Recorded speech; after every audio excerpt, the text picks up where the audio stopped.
안녕하세요, 드레입니다. 자, 지금 제 왼쪽 눈을 보시면은 한 절반 정도 감겨있죠. 예, 제가 눈을 다쳤습니다. 한 2, 3일 정도면 나아진다고 하더라고요. 근데 그때까지 촬영을 좀 미룰 수가 없어가지고 부득이하게 조금 아픈 상태로 촬영을 하고 있습니다. 이 점 여러분들에게 양해 말씀 부탁을 드리겠습니다. 자, 그래서 제가 오늘 여러분들에게 보여드릴 컨텐츠는 또 5월달이 됐으니까 사야죠. 연수부터블요. 여러분들에게 보여드리기 위해서 또 질렀습니다. 자, 그 제품 이 책상으로 가지고 와보도록 하죠.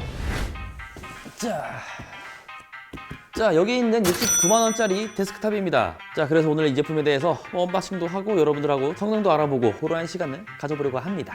이 반쯤 감긴 눈과 함께 말이죠. 모두 준비가 되셨나요? 그럼 지금 바로 스기릿! 자, 이 제품 같은 경우는 쿠팡에서 구매를 한 컴맹닷컴 제품입니다. 주문을 한 지 12시간 만에 왔습니다. 와, 이거는 쿠팡이 아니고 가팡입니다. 가팡. 개봉을. 사이즈 보니까 미니 타워 같은데요? 그죠? 또 내부 박스를 개봉을 해 주겠습니다.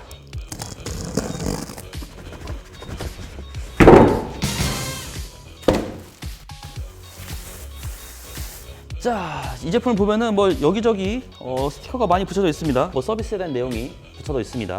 이런 것들은 좋네요. 그래도 케이스, 이거는 이제 아크릴.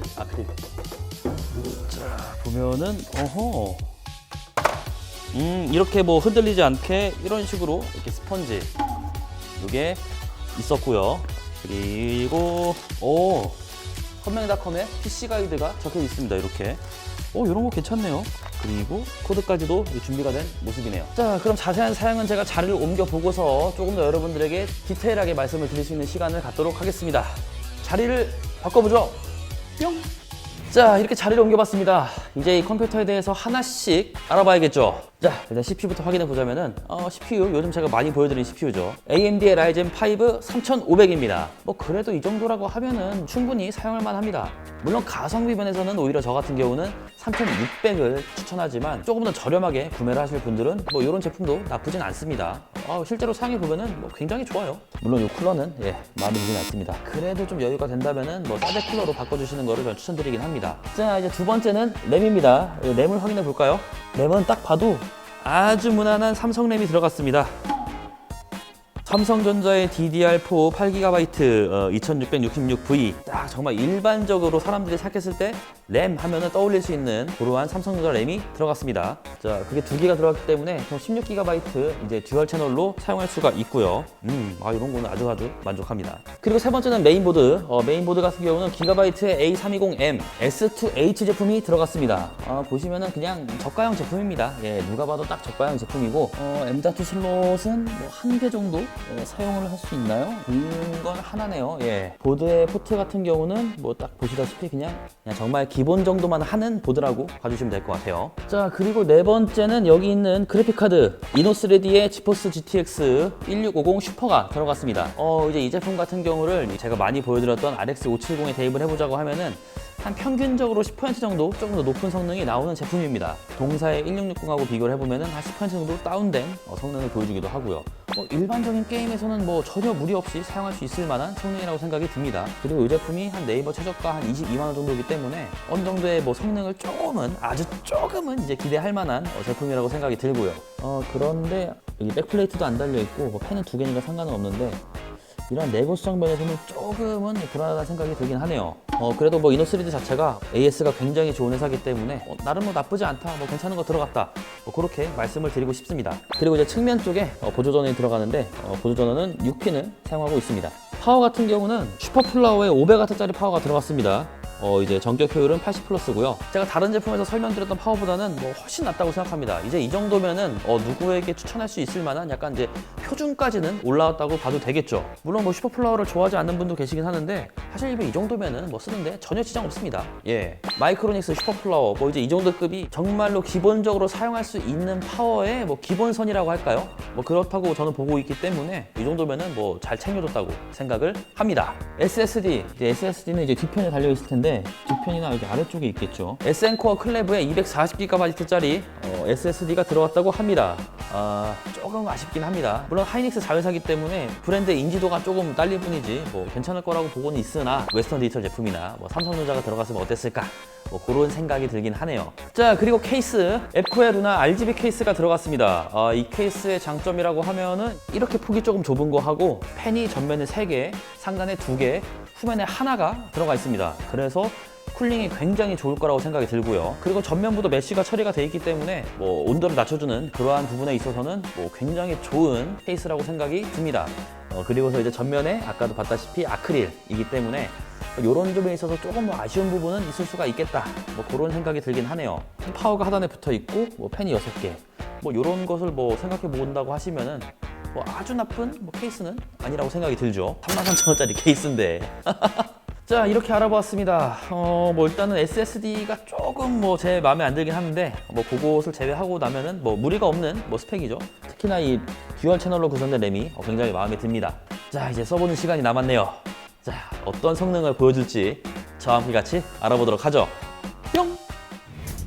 조립이 완벽하게 되어서 온 거니까 윈도우 10 드라이버만 설치를 해주면 기본 세팅은 끝나게 되는데요. 크게 어려운 건 없어요. 데스크탑은 아무것도 만지지 않은 기본 세팅으로 테스트를 했음을 먼저 말씀을 드릴게요. 우선 CPUG를 통해서 간단하게 스펙을 확인해 보면 인텔의 i7 7700K와 거의 비슷한 성능을 보여주고 있습니다. 그럼 시네벤치는 어떨까요? 순정 상태로 2540점을 찍었는데요. 3년 전 CPU긴 하지만 그 당시 끝판왕이었던 i7 7700K보다 라이젠 5 3500의 멀티코어 성능이 더 좋습니다.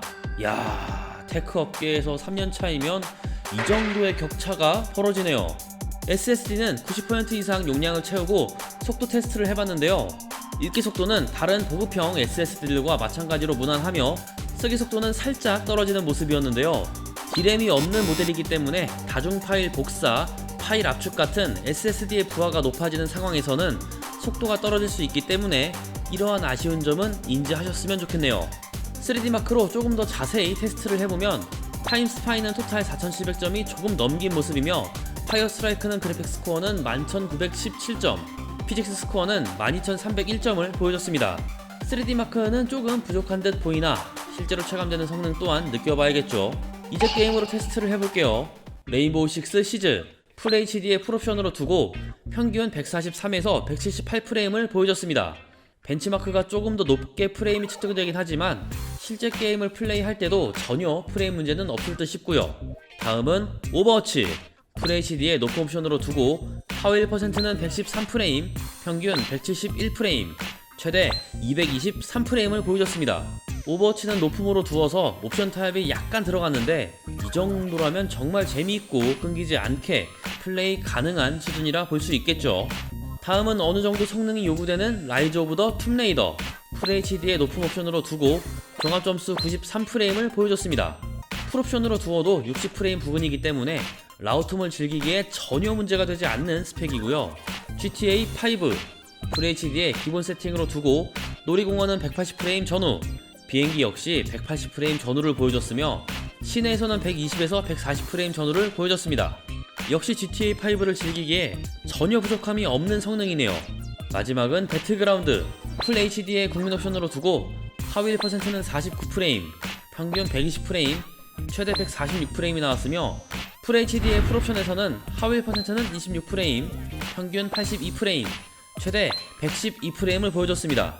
사람이 많은 부트캠프에서 진행된 테스트라서 외곽부터 온다면 평균 10프레임 정도는 더 올라갈 수 있는 성능이라고 생각이 되네요. 이렇게 게임을 하면서 온도와 소음을 측정해봤는데요. 소음은 시스템 팬이 6개인 것을 생각해보면 나쁘진 않습니다만 그래도 민감하신 분들에게는 거슬릴 수 있는 소리라 생각되네요.